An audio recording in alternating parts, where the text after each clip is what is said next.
देश भर में एसआईआर जो है वो हो रहा है।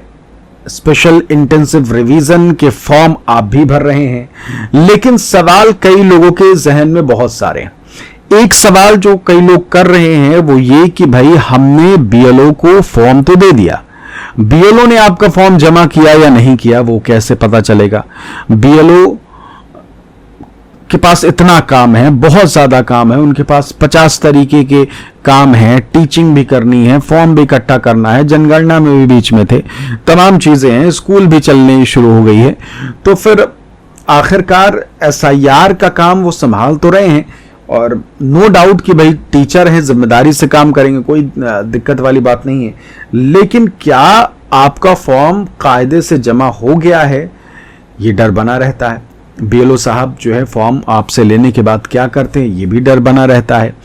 तो कैसे पता चले कि आपको जो फॉर्म है वो शांति से अच्छे से जमा हो गया? सबसे पहले तो एक बात बता दें कि जो बीएलओ होते हैं वो आपके आसपास ही रहते हैं, ठीक है, और उनकी जिम्मेदारी है कि वो आपका जो फॉर्म है वो कायदे से अच्छे से जमा कर दें।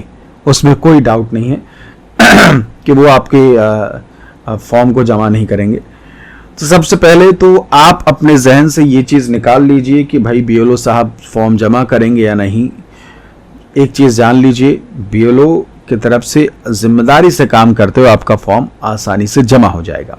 मैंने बहुत सारे एसआईआर के जो पिछला एसआईआर हुआ, बंगाल हो, बिहार हो, मध्य प्रदेश हो, तो हर जगह मैंने देखा, उत्तर प्रदेश हो, तो हमने देखा कि बीएलओ की तरफ से कभी गलती बहुत कम की गई, ना के बराबर गलतियां जो है वो हुई हैं, और उन्होंने अपना काम बड़ी ही जिम्मेदारी से किया है।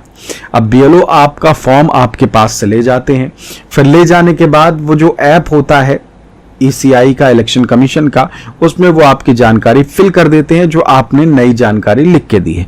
उसमें उनका 2 मिनट से 4 मिनट, 2 से 5 मिनट खर्च होता है, और इस दौरान आपकी सारा डेटा वो फीड करके सबमिट कर देते हैं, और वो सीधे जाके ऑनलाइन रिकॉर्ड में सेट हो जाता है। वो ऐसा नहीं कि फॉर्म आपसे लिया फिर वो कहीं और फॉर्म देंगे, फिर वो कहीं और फॉर्म जाएगा, नहीं, वो बैठे फीड किया और आपका फॉर्म सेव हो गया।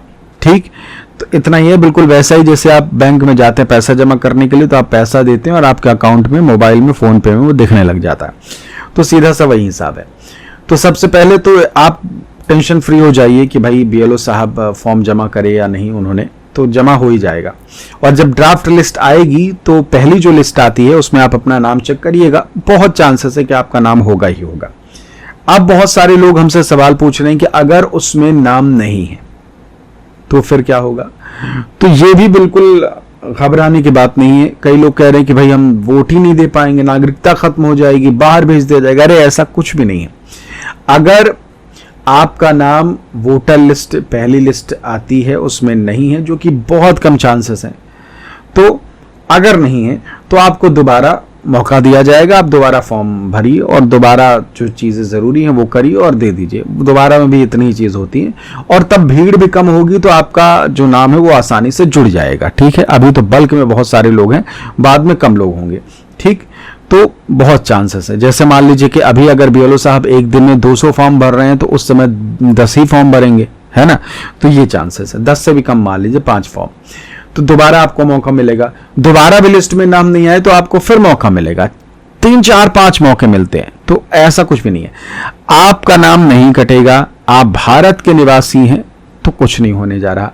आपका नाम सिर्फ उनका कटेगा जो विदेशी लोग आके यहाँ बसे हैं और जिनके पूर्वज यहाँ नहीं थे, यानी कि जो यहाँ बसे हैं उनके माता पिता नहीं है यहाँ रहने वाले, और पिछले एसआईआर में उनका रिकॉर्ड नहीं है, बस उनके लिए तो ये है। और उसमें भी बहुत चांसेस मिलते हैं और बहुत सारे जरिए रहते हैं कि आप अपने आप को सिद्ध कर दें। तो कोई भी टेंशन की बात नहीं है। बाकी अगर आपके जहन में कोई सवाल हो एसआईआर से जुड़ा हुआ तो ज़रूर कमेंट करें, और मेरी कोशिश रहेगी अगला वीडियो आपके सवाल से जुड़ा हुआ हम लेकर आए। बहुत बहुत शुक्रिया, नमस्कार।